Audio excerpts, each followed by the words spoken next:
Practice set 2.1 मधला question number first आपला चालू होता. क्वेश्चन नंबर फर्स्टमध्ये फर्स्ट सेकंड थर्ड झालते हे की नाही. फोर्थ चालू होता आपला, सॉरी फोर्थ पण झालता, फिफ्थ चालू होता, 5 नंबरचा चालू होता. पायथागोरन ट्रिपलेट.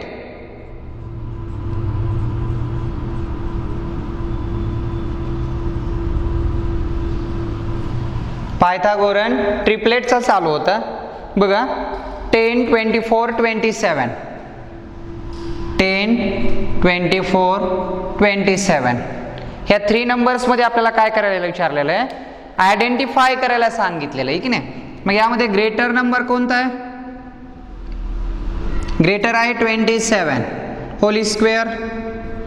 27 स्क्वेअर 27चा वर्ग किती रे? 7चा वर्ग 49 ला 9 8 आले 4, 7 2 14, 14 2 28, 28 आणि 729 ठीक आहे. 729 आहे फर्स्ट नंबर आलं. Sum of square of remaining 2 sides 10 square plus 24 square. 10चा वर्ग 100, 24चा वर्ग 576, 576 is equal to 676 from first and second. From first and second 1 व 2 वरून काय म्हणता येईल मग आपल्याला? नॉट इक्वल आला आहे की नाही, म्हणजे 729 is not equal to 676. Therefore 10, 24 and 27 are not Pythagorean triplet. Pythagorean triplet नाही आहेत म्हणून सांगितलं. ठीक आहे. म्हणजे जर फर्स्ट अँड सेकंड दोन्ही जर इक्वल येत असेल तर काय असतं?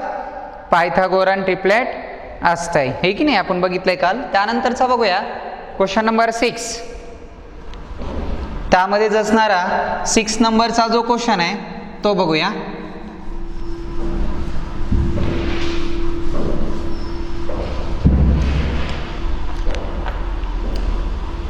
बघा काय क्वेश्चन आहे. 11, 60, 61. 11, 60 and 61. ग्रेटर नंबर 61, त्याचा स्क्वेअर 61चा स्क्वेअर, 1चा स्क्वेअर 1, 6 1 जा 6, त्याची ट्वाइस 12, 7 2 12, चला 1, 6चा वर्ग 36 आणि 1 37, 3721. Sum of remaining 2 side square 11 square plus 60 square 121 plus 3600 3721 3721. From first and second 1 व 2 वरून काय म्हणता येईल आपल्याला की या ठिकाणी 61 square is equal 11 square plus 60 square. Okay बघा 11 स्क्वेअर प्लस 60 स्क्वेअर. मग देअरफॉर काय म्हणता येईल मग आपल्याला 11, 60 and 61 R Pythagorean triplet. Okay हा झाला क्वेश्चन नंबर 6 जो होता. म्हणजे या ठिकाणी क्वेश्चन नंबर फर्स्ट जो आहे तो या ठिकाणी काय झालाय, कंप्लीट झाला. म्हणजे आपल्याला याच्यामध्ये काय करायचं होतं की which numbers are Pythagorean triplet justify करा म्हटलं होतं हे की नाही. रिझन लिहायचं होतं तुम्हाला या ठिकाणी. रिझन लिहिले आपण आणि ओळखलंय. ठीक आहे. त्यानंतर बघूया आता हा झाला फर्स्ट नंबरचा क्वेश्चन कंप्लीट आहे की नाही ट्रिपलेटचा. आता बघूया क्वेश्चन नंबर 2 सेकंड नंबरचा क्वेश्चन. क्वेश्चन नंबर 2 बघा. सेकंड नंबरचा क्वेश्चन काय आहे, इन विच द फिगर दिली आपल्याला क्वेश्चन नंबर 2 मध्ये.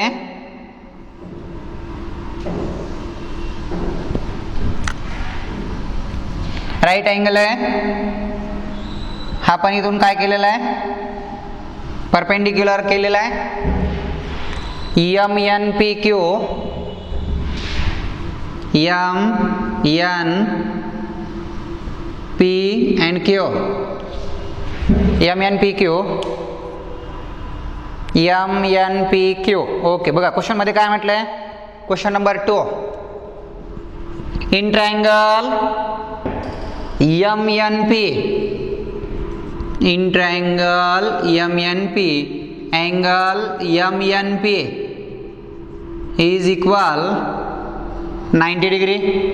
एम एन पी किती आला, 90 डिग्री आला. Segment N Q, seg N Q perpendicular on the hypotenuse M N. N Q ही कशावर परपेंडिक्युलर आहे, N Q perpendicular to M P, M P वर perpendicular आहे. एम क्यू दिलाय 9, M Q 9, M N Q P दिलाय 4, Q P 4 आहे. Then find N Q find करायचा आहे. 1 minute इकडे बघा, सोल्युशन काय येईल आपल्याला. अगोदर तो ट्रायंगल कोणता आहे बघा, राईट अँगल ट्रायंगल आहे. दुसरी कंडिशन अशी आहे की त्या राईट अँगल वरून परपेंडिक्युलर ड्रॉ केला ऑन दी हायपोटेनियस. हायपोटेनियस वर जर परपेंडिक्युलर ड्रॉ केला असेल आणि तो जर राईट अँगल ट्रायंगल असेल तर त्या ठिकाणी कोणता थेरम वापरायचा, जॉमेट्रिक मीनचा थेरम वापरायचा. मग बघा, in triangle M N P, angle MNP is equal to 90 degree and segment NQ perpendicular to MP. MP वर तो काय आहे, perpendicular. By geometric mean theorem, by geometric mean theorem. By geometric mean theorem काय होईल, by geometric mean theorem जो perpendicular असतो त्याचा square, N Q square is equal to M Q into Q P by geometric mean theorem. Okay, जो perpendicular असतो hypotenuse वर, जो perpendicular असतो ऑन द हायपोटेनियस वर त्याचा स्क्वेअर इज इक्वल टू दोघांचा प्रोडक्ट असतो. हा बघा, N Q square as it is find करायचा आहे तो. N Q square is equal to M Q किती आहे, M Q 9 into 4, N Q square is equal to 36, taking a square root of both side. Okay, N Q is equal to काय आला, N Q is equal to 6. N Q आपल्याला find करायला सांगितला होता, N Q किती आला, 6. Okay, बघा एक लक्षात ठेवा, जॉमेट्रिक मीन थेरम कधी वापरायचा असतो, ज्यावेळेस दिलेला ट्रायंगल हा राईट अँगल ट्रायंगल असेल आणि त्या राईट अँगल ट्रायंगल मध्ये हायपोटेनियस वर जर परपेंडिक्युलर ड्रॉ केला असेल तर जॉमेट्रिक मीनचा थेरम वापरावा लागतो. म्हणजे पहिल्यांदा तुम्हाला काय बघावं किंवा तो राईट अँगल ट्रायंगल आहे का.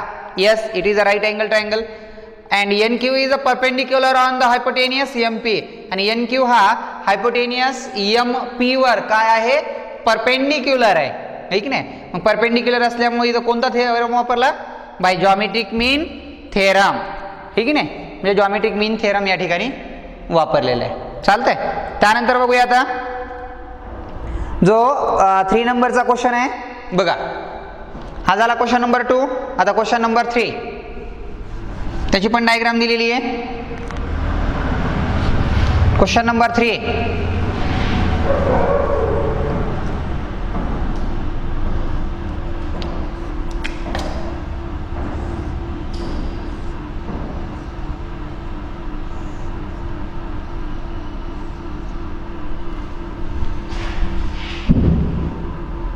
QPR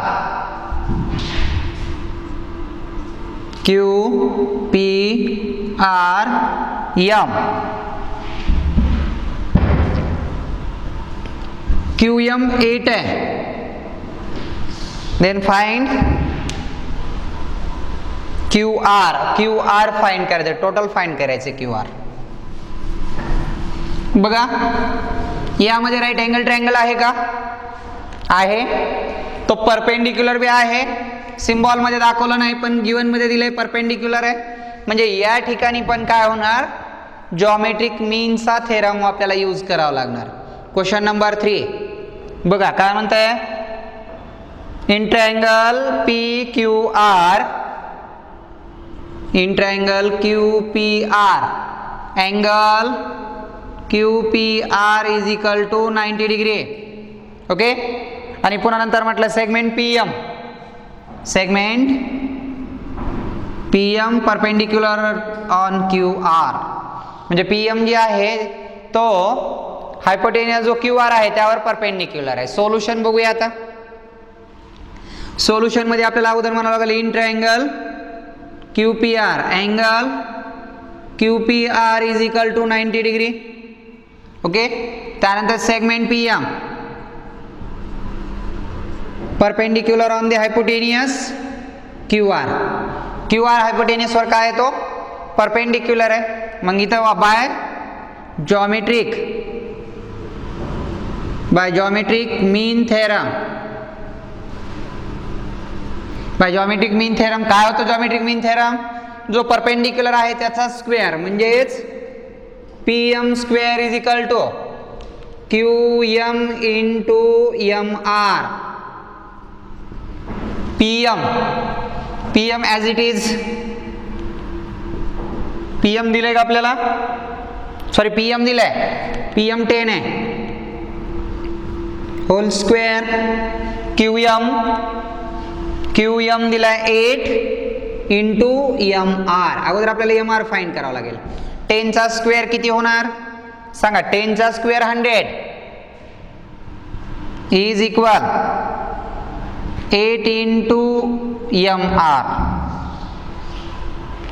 आता आपल्याला Q M into M R म्हटलंय की नाही. हा 8 जो आहे तो इंटू मध्ये इकडे आल्यावर अपॉन मध्ये येईल.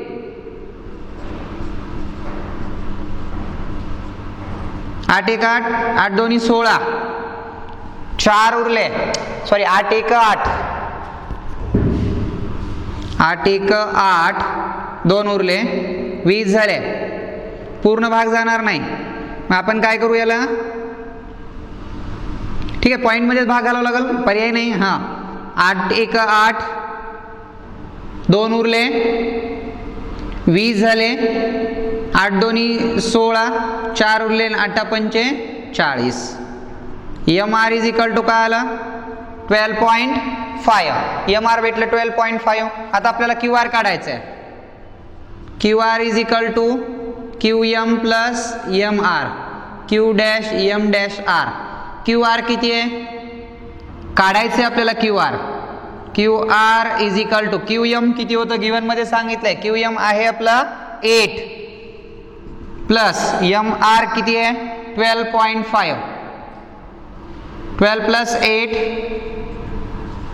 20.5. म्हणजे क्यू आर किती आला 20.5. जो क्यू आर आहे तो 20.5 भेटला. म्हणजे या ठिकाणी जॉमेट्रिक मीन जो आपण वापरलेला आहे हे की नाही, हे दिलेली साईड होती, ही एक साईड दिली म्हणजे एम आर काढलं आणि पुन्हा M R plus Q M या दोघांची ॲडिशन केली म्हणजेच काय भेटला क्यू आर भेटला. ठीक आहे. मग यानंतरचा जो क्वेश्चन आहे तो आता नेक्स्ट क्वेश्चन बघूया. बघा जॉमेट्रिक मीन कधी वापरायचा एवढं फक्त लक्षात ठेवा. दिलेला ट्रायंगल हा राईट अँगल असेल आणि त्यामध्ये जर हायपोटेनियस वर जर तुम्हाला काय केलं असेल त्यांनी परपेंडिक्युलर ड्रॉ केलेला असेल तर डेफिनेट तो काय असणार मग जॉमेट्रिक मीनच तुम्ही त्या ठिकाणी वापरणार. ठीक आहे. आता बघूया क्वेश्चन नंबर 4. क्वेश्चन नंबर 4 त्यामध्ये डायग्राम आहे.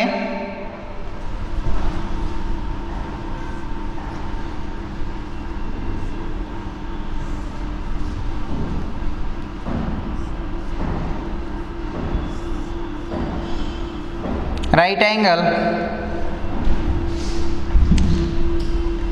PSR, PSR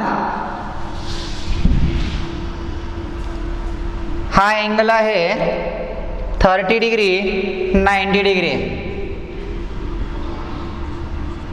30 90 आहे, हा आहे 6.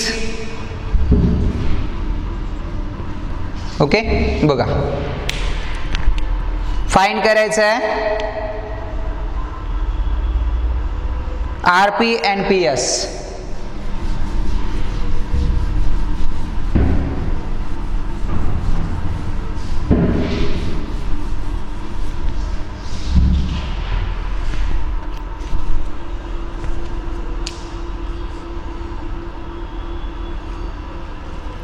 ओके, बघा question number 4. Triangle PSR in triangle PSR.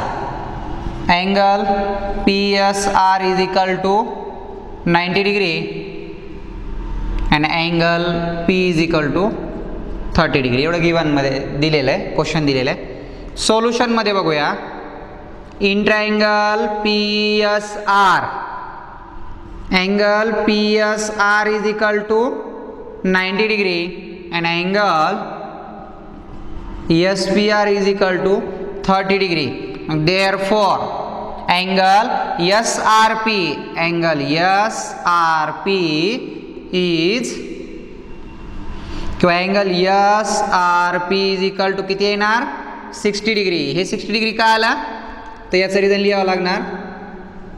Some of measure of all angles of triangle is 180 degree. मग हे 90 आणि 30 किती झाले 120. 120 मायनस 180 किती आलं 60 डिग्री. मग therefore triangle PSR is an 30 degree, 60 degree and 90 degree. म्हणजे हा जो PSR ट्रायंगल आहे तो 30 60 90 चा झाला, बरोबर आहे. आता प्रॉपर्टीज ऑफ 30 60 90 डिग्री ट्रायंगल किंवा प्रॉपर्टीज ऑफ 30 60 90 याच्यामध्ये प्रॉपर्टीज काय असते. Side opposite to 30 degree angle दिली आहे म्हणजे SR. Side opposite to 30 degree angle is half of the hypotenuse म्हणजेच कोणत्या PR च्या. याचं रिझन काय लिहिणार side opposite to 30 degree angle. 30 अंश कोणासमोरील बाजू किती असते. Side opposite to 30 degree angle is half of the hypotenuse. हायपोटेनियसच्या किती असते हाफ असते. मग SR किती आहे 6 is equal to 1/2 into PR. Upon मध्ये 2 आहे तिकडे गेल्यावर into PR is equal to किती आला रे 12 आला. PR किती आला 12 आला. आता आपल्याला काढायचं आहे SP.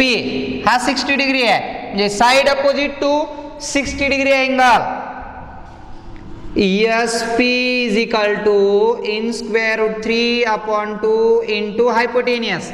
आणि हायपोटेनियस कोणता आहे PR. याचं रिझन लिहिणार side opposite to 60 degree angle. Side opposite to 60 degree angle. मग SP किती रे SP फाइंड करायचं आहे आपल्याला की नाही. मग SP is equal to in square root 3/2 into PR किती भेटलंय PR आहे 12 6 म्हणजेच काय आलं 6 in square root 3 side opposite to 60 degree angle. मग आपल्याला काय विचारले काढायला PR अँड PS. मग therefore PR is equal to 12 and PS is equal to 6 in square root 3. हे दोन भेटले. ठीक आहे. म्हणजे या ठिकाणी तुम्हाला दोन अँगल जर दिलेले असतील 90 आणि 30 राहिलेला रिमेनिंग अँगल किती असणार 60. 60 कशावरून म्हटला तुम्ही का तर या ठिकाणी sum of measure of all angle of triangle is 180. 180 अंश तिन्ही कोणांच्या मापांची बेरीज असते. मग 30 90 म्हणजे हा डेफिनेट किती असणार 60 असणार. पुन्हा प्रॉपर्टीज वापरली आपण 30 60 90 आणि त्यामध्ये प्रॉपर्टीज अशी आहे side opposite to 30 degree angle is half of the hypotenuse and side opposite to 60 degree angle is in square root 3/2 into hypotenuse. हे प्रॉपर्टी तुम्हाला पाठ असल्या पाहिजेत, म्हणजे त्या प्रॉपर्टीज पाठ असतील तर तुम्हाला हे रिझन लिहायला सोपं जात आहे. ठीक आहे, त्यानंतरचा बघूया क्वेश्चन नंबर 5.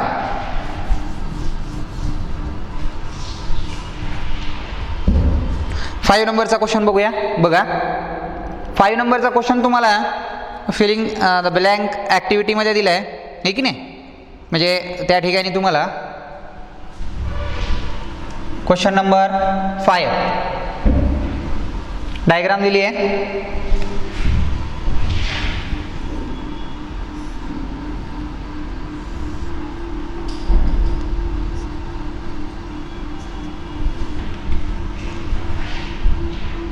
ABC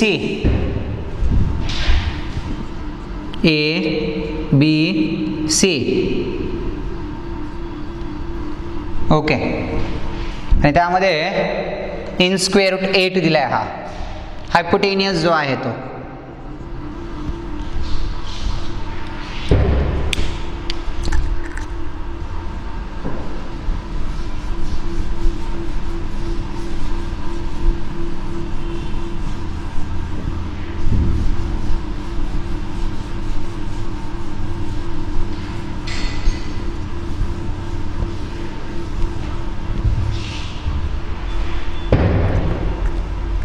बघा question number 5.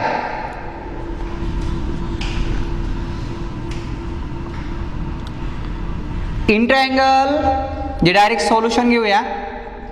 In triangle ABC angle ABC is equal to 90 degree.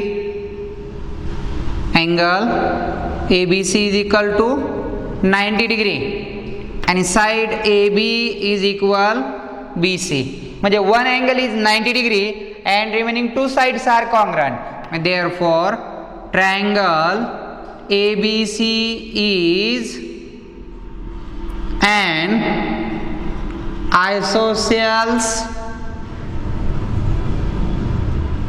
right angle triangle. Isosceles right angle triangle कशाला म्हटलं जातं आहे की ज्या ट्रायंगल मध्ये एक अँगल 90 डिग्री आहे आणि त्याच्या ज्या दोन बाजू आहेत त्या कॉन्ग्रंट आहेत, त्यावेळेस तो आयसोसेल्स ट्रायंगल असा होत असतो, आहे की नाही. म्हणजे त्याला आपण दुसरा एक म्हणतो बघा 45 45 90. त्यालाच आपण काय म्हणतो 45 45 90 डिग्री आहे. मग आपण याला असंही म्हणू शकतो मग therefore triangle ABC is 45 45 90 degree triangle. Okay, आता आपल्याला side opposite to 45 degree angle काढायची आहे. मग कोणती म्हणा, वाटलं तर AB is equal BC is equal to 1 in square root 2 into hypotenuse म्हणजेच AC. आता याला रिझन काय लिहिता येतं, याचं रिझन काय लिहिता येतं, side opposite to 45 degree angle. Side opposite to 45 degree angle काय रूल असतो, the side opposite to 45 degree angle is 1 in square root 2 into hypotenuse. हायपोटेनियसचा 1 इन स्क्वेअर रूट 2 असते. मग बघा काय किती येणार, 1 in square root 2 into in square root 8. बरोबर आहे. मग काय होणार बघा, in square root 8 in square root 2 एकत्रितच दोघांना लिहिलं 8/2 बेचौक 8 इन स्क्वेअर रूट 4 आणि 4चं स्क्वेअर रूट 2. म्हणजे AB is equal to AC is equal to किती आला 2 इन स्क्वेअर रूट 2 म्हटलं. आता त्यांनी काय केलं माहिती आहे का, याला जर दुसरा एक जर ऑप्शन टाकायचा म्हटला, बघा याला तुम्हाला जर तुमच्या ॲक्टिव्हिटीमध्ये जर तसं दाखवलं ते जर बघायचं म्हटलं तर ऑप्शनमध्ये दाखवायलो हे AB is equal to BC is equal to 1 in square root 2 into AC 1 in square root 2 into in square root 8. पुन्हा 8चे फॅक्टर्स त्यांनी असे घेतलेत बघा, 8चे फॅक्टर्स घेतले 4 into 2 1 in square root 2 into 4चं square root 2 in square root 2/1. हे in square root 2 in square root 2 cancel झाले, perfect काय राहिलं 2 राहिलं. किंवा तुम्ही असंही करू शकताय, सिम्प्लिफाय 4 आणि पुन्हा नंतर स्क्वेअर रूट काढलं. इथे त्यांनी आधी फॅक्टर्स काढला बाहेर आणि पुन्हा डिवायडेशन केलं. म्हणजे A B is equal to B C is equal किती आलं मग 2, हे की नाही. आणि तुम्हाला एक्झाममध्ये हे 45 दाखवणार नाहीत, हा राईट अँगल दाखवतील आणि टू साइड्स आर कॉन्ग्रंट दाखवतील. मग त्यावरून तुम्हाला असं समजलं पाहिजे की टू साइड्स कॉन्ग्रंट आहेत and is angle is a right angle आणि एक राईट अँगल आहे. मग त्यावेळेस तुम्हाला तो कन्सिडर असं करू शकता तुम्ही की given triangle is 45 90 degree. Okay, त्यानंतरचा बघूया आता नेक्स्ट क्वेश्चन नंबर 6 नंबरचा क्वेश्चन काय आहे बघा. आता झाला 5 नंबरचा. 6 नंबरचा क्वेश्चन बघूया आता. 6 नंबरच्या क्वेश्चनमध्ये डायग्राम दिली नाही आपल्याला, त्यांनी फक्त सेंटेन्स दिलाय. सेंटेन्सनुसार आपण डायग्राम ड्रॉ करू शकतो किंवा त्याच्या आधारे आपण डायग्राम ड्रॉ करू शकतो, फिगर ड्रॉ करू शकतो. काय म्हणतंय बघा, सेंटेन्स दिलेलं जे आहे ते क्वेश्चन काय आहे. क्वेश्चन नंबर 6 आहे, find the side and perimeter. Question number 6, find the side and perimeter. Side and perimeter of square. Perimeter of square whose diagonal is 10 centimeter. Whose diagonal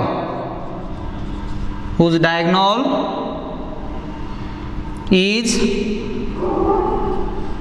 10 centimeter. Diagonal 10 centimeter आहे म्हणते. कोणाचा? स्क्वेअरचा.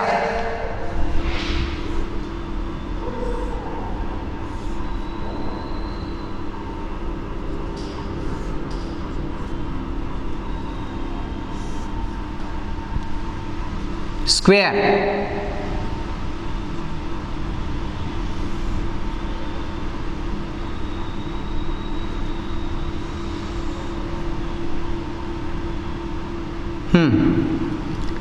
whose diagonal is 10 centimeter. Square आहे, 4 sides are congruent. ABCD नाव देऊ आपण याला वाटलं तर. Example late consider करून बघा. सोल्युशन येईल, late quadrilateral ABCD is a square. ABCD is a square. ABCD हा काय आहे? स्क्वेअर आहे. All 4 sides are congruent. AB is equal to BC is equal to CD is equal to AD. AB is equal to BC is equal to CD is equal to AD. All 4 sides are congruent and each angle congruent. Angle A, angle B, angle C, angle D is equal 90 degree because their quadrilateral is a square. मग आता याच्यामध्ये in triangle मध्ये बघूया. In triangle ABC. ABC मध्ये बघितलं इकडे बघा, कोणत्यात बघू शकता तुम्ही. ADC म्हणा, कोणतंही चालतं. ABC angle ABC is equal to 90 degree and 2 sides म्हणजे AB is equal to AC are congruent. 2 sides are congruent आहेत किंवा इक्वल आहेत. AB is equal to BC. AB is equal to BC. AB and BC are equal, congruent, equal. 2 equal आहेत. Therefore triangle ABC is an 45 90 degree. 45 90 degree. Now the side opposite to 45 degree angle, AB is equal to BC is equal to 1 upon in square root 2 into hypotenuse. Reason linear. Side opposite to 45 degree angle. Side opposite to 45 degree angle. 45 अंश कोणासमोरील बाजू. मग किती येणार? 1 upon in square root 2 into 10. 10 1 जा 10. 10 upon in square root 2. Okay, इथपर्यंत आलंय. किंवा तुम्ही एक करू शकताय, याचं रॅशनलायझेशन करू शकतात. बघा, रॅशनलाइज ऑफ डिनॉमिनेटर आपण सर टॉपिक मध्ये 9th स्टँडर्ड मध्ये बघितलंय. रॅशनलाइज ऑफ द डिनॉमिनेटर, डिनॉमिनेटरचं रॅशनलायझेशन केलं जातं आहे. कसं केलं जात आहे? जो डिनॉमिनेटर नंबर आहे त्यानं मल्टिप्लाय केलं जातं. मग याला जर रॅशनलायझेशन करायचं म्हटलं 10 upon in square root 2 into in square root 2 into in square root 2. 10 in square root 2, 10 in square root 2, in square root 2 in square root 2, in square root 4, 4 चं square root 2 म्हणजे 2 आला. 2 5 चा 10 म्हणजेच काय आलं? 5 in square root 2. हे उत्तर अपेक्षित असेल तर हे, नाहीतर पुढची स्टेप म्हटलं तर हे. एक्झाम मध्ये जर असं आलं तरी पुढची स्टेप करून ठेवत जा. एखाद्या वेळेस इथपर्यंत सफिशियंट असलं तरी एक्स्ट्रा स्टेप केली आपण पुढं, आहे की नाही? परंतु इथं स्टॉप करायचं नाही, रॅशनलायझेशन करून ठेवायचं पुढं, ठीक आहे? आणि रॅशनलायझेशन कधी केलं जाते? जर चतुस्थांचा अंक स्क्वेअर रूट मध्ये आला असेल, नॉन परफेक्ट स्क्वेअर, तर रॅशनलायझेशन केलं जाते किंवा करायचं, ठीक आहे? त्यानंतरचा बघूया आता नेक्स्ट क्वेश्चन, जो आपल्याला क्वेश्चन नंबर दिलेला आहे. बघा, रॅशनलायझेशन करताना जर अपॉन मधला नंबर स्क्वेअर रूट मध्ये आला असेल तरच रॅशनलायझेशन त्याचं करायचं, ठीक आहे? त्यानंतर बघूया आता जो क्वेश्चन नंबर 7 दिलेला आहे तो.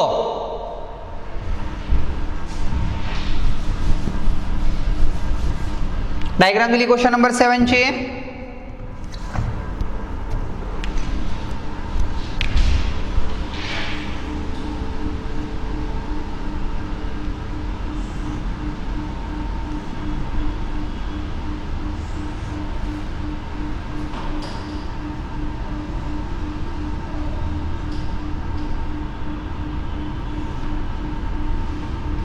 परपेंडिक्युलर आहे. ट्रायंगलचे नाव काय आहेत बघा? DEFG, DEFG,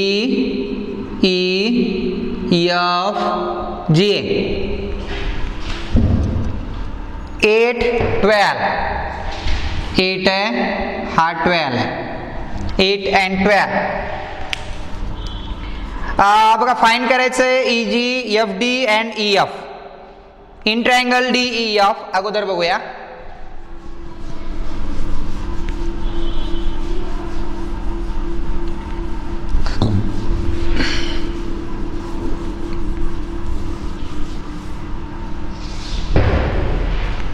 बघा, in triangle DEF question number 7, in triangle DEF angle DFE 90 degree आहे. DFE किती आहे? 90 डिग्री आहे. FG perpendicular, FG perpendicular to on hypotenuse DE. बघा, आता इथे सोल्युशन काढताना काय करावं लागेल मग? In triangle DEF, okay, GF perpendicular on DE, hypotenuse DE, angle DFE 90 degree दिलाय, बरोबर आहे? आता GD एक दिले आपल्याला 8 आणि GF एक दिलाय 12 दिले. आता बघा, म्हणजे या ठिकाणी डेफिनेट काय वापरता येईल आपल्याला? या ठिकाणी बाय जॉमेट्रिक मीन थेरम वापरता येईल का? एक अँगल 90 डिग्री आहे आणि हा जो परपेंडिक्युलर आहे कोणावर आहे? अंदर हायपोटेनियस वर आहे. मग आपण त्याला काय म्हणू शकतो? Bye geometric mean theorem. By geometric mean theorem काय होणार मग? FG स्क्वेअर किंवा GF square is equal GF square is equal to GD into GE, GD into GE. GF किती आहे? 12, 12 होल स्क्वेअर, 12 चा square. GD 8 into GE 144 is equal to 8 into GE. 144 upon 8 is equal to GE. 8 न divide होईल का याला? 144 छदस्थानी 8 आहेत. GE point मध्ये भाग जाईल मग बघा काय होणार. 2 चौक 8, 2 सतीत 14, 2 दोन्ही 4, 4 एक 4, 4 एक 4, 4 8 32, 18 8 44 बरोबर आहे. GE इज इक्वल टू किती आला? 18 आला. GE 18 18 आला हा. आता हा 18 प्लस 8 म्हणजे ED. ED is equal to GD plus DE. GD plus GE. हां बघा GD किती आहे? GD आहे 8 plus 18 is equal to 26. ED किती भेटला? 26 भेटला. आता एक लक्षात ठेवा हा टोटल भेटला आपल्याला. त्यानंतर अजून एक दिलाय त्यांनी GF दिलाय 12. GF 12 दिलाय. त्यानंतर GD 8 दिलता आपण काढला जो EG होता. EG भेटला आपल्याला EG भेटला आपल्याला 18. त्यानंतर FD F and D FD काढायचा राहिला. आता बघा हा FD काढायचा राहिला आपल्याला. मग FD काढताना या ट्रायंगल मध्ये बघावं लागणार. बघा मग in triangle FGD angle FGD is equal to 90 degree. Theorem of Pythagoras. Theorem of Pythagoras हा 90 डिग्री म्हणजे हायपोटेनियस झाला. DF square is equal to DG plus GF square. DF किती आहे फाइंड करायचं आहे. DG 8 and 12. 8 चा वर्ग 64 144. DF square is equal to 144 आणि 64. 4 आणि 4 8, 4 आणि 4 8, 6 आणि 4 10 ला 0, आजचा आला 1, 208. आता याचं स्क्वेअर रूट निघतं का बघा. DF 208 208 हे की नाही. हायपोटेनियस जो होता हायपोटेनियसचा स्क्वेअर म्हटलं sum of remaining two side square. दोघांची बेरीज करून काढावं लागेल आपल्याला हे की नाही. आता एक लक्षात ठेवा या ठिकाणी आपल्याला ही जी साइड आहे ती या स्वरूपात येतं. मग DF is equal to in square root 208 असं ठेवा किंवा त्याचे फॅक्टर्स काढून त्याचा तुम्ही काय करा स्क्वेअर रूट काढा. 208 तर परफेक्ट स्क्वेअर नंबर नाही. मग त्याचे फॅक्टर्स बघावं लागतील. 4 न भाग जातो. 4 25 4 दोन्ही 8. 4 न भाग जात आहे. मग आपण त्याला असं म्हणू शकतो बघा एखाद्या वेळेस 4 इंटू 4 25 आणि 4 दोन्ही 8 52 52 26 दोन्ही 52 13 दोन्ही 4 13 चौक 52 परत 52 म्हणजे पडू शकतात. 13 चौक 52 म्हटल्यावर 4 इंटू 13 इंटू 4 4 4 4 चौक 16 16चं वर्गमूळ 4 म्हणजे 4 इन स्क्वेअर रूट 13 हे उत्तर त्याचं भेटू शकतं. DF is equal to 4 in square root 13. म्हणजे हा होता क्वेश्चन नंबर 7. जो 7 नंबरचा क्वेश्चन होता तो या स्वरूपामध्ये होता. म्हणजे अगोदर काय करायचं होतं जॉमेट्रिक मीन वापरायचा. ओके. आणि जॉमेट्रिक मीन वापरल्याच्या नंतर पुन्हा काय करायचं पायथागोरस थेरम वापरायचं. मग इकडे तुम्हाला EF1 काढता येईल. हा 18 आहे इथं परपेंडिक्युलर आहे हा 12 आहे आणि हा हायपोटेनियस म्हणजे या ट्रायंगल मध्ये तुम्ही EF काढू शकता. EF सांगितलंय काढायला. EF1 सांगितलंय काढायला आपल्याला की नाही. मग EF पण तुम्ही काय करू शकताय या स्वरूपामध्ये तुम्ही फाइंड करू शकता. मग 18चा वर्ग किती? 12चा वर्ग 144 144 आणि 18चा वर्ग 324 का?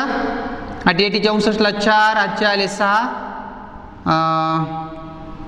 8 1 8 8 2 16 16 आणि 6 16 आणि 6 32ला 2 8 आले 3 1चा वर्ग 1 3 आणि 1 4 18चा वर्ग 8 8 64ला 4 8 आले 6 8 1 8 8 2 16 16 आणि 6 16 आणि 6 16 आणि 6 22 16 आणि 6 22ला 2 हातचे आले 2 324 324 4 आणि 4 8 4 आणि 2 6 468 होत आहे आणि पुन्हा त्याचा स्क्वेअर रूट तुम्हाला काढावा लागेल. ठीक आहे, जो एक राहिलेला आहे त्यामधला ते झाला तिथपर्यंत. आता बघूया कोणता काढायचा आपल्याला. GE भेटला, FD भेटला अँड EF काढायचा आता. EF in triangle FGE angle FGE is equal to 90 degree. Theorem of Pythagoras, theorem of Pythagoras. बघा काय होणार मग, EF square is equal to GF square plus GE square. ही GF किती आहे? 12. GE 18. 12चा वर्ग 144, 18चा वर्ग 324, 12चा वर्ग 144 324, 4 आणि 4 8, 4 आणि 2 6, 468. है की नाही? EF square taking a square root of both side. काय येणार मग? EF is equal to in square root 468. आता 468चा जर स्क्वेअर रूट काढायचा म्हटला तर कितीने भाग जाईल बघा. पहिल्यांदा 4 न बघू. 4 1 4 4 1 4 4 7 28. 4 न भाग जाईल. 4 गुणिले 4 1 4 4 1 4 4 7 28 117. 117 कोणत्या संख्येच्या पाड्यात आहेत का? 117 13च्या पाड्यात. 13 9 117 बरोबर आहे. हे 4 अशाला असे, 9 असेच आणि 13. बघा याच्या पुढे काय होणार? 4चं वर्गमूळ किती येणार? 2. 9चं वर्गमूळ 3. वर्गामुळात किती राहिले? 13. 3 2 6. म्हणजे याचं उत्तर भेटणार 6 in square root 13. 6 in square root 13 आणि हा भेटला 4 इन स्क्वेअर रूट 13. ठीक आहे, हे जे याच्यानंतरचा जो क्वेश्चन होता तो तुम्हाला विचारलेले ते या स्वरूपामध्ये होते. ठीक आहे, म्हणजे 7 नंबरचा क्वेश्चन या टाईपमध्ये होता. म्हणजे अगोदर काय काढायचं? जॉमेट्रिक मीन आणि पुन्हा पायथागोरस थेरमनं व्हॅल्यू काढायची. ठीक आहे, कळालं क्वेश्चन? Question number 7. थोडा स्टेप जास्त होत्या, स्टेप पण इझी आहेत. जॉमेट्रिक मीन न काढला अगोदर, पुन्हा पायथागोरस थेरम वापरला याच्यामध्ये आणि दुसरा पायथागोरस थेरम वापरला तो या ट्रायंगलमध्ये. याच्यानुसार ही साईड आणि ही साईड काढली. ही जॉमेट्रिक मीन न काढली, ही पायथागोरस थेरम न काढली. 4 इन स्क्वेअर रूट 13 आणि हे 6 इन स्क्वेअर रूट 13 पायथागोरस थेरमनं भेटली. ठीक आहे, बाकीचा क्वेश्चन जो आहे आता 8 9 10 जे राहिले 3 क्वेश्चन ते आपण काय करूया आता उद्याला घेऊया. चालतंय, थांबू आपण इथं.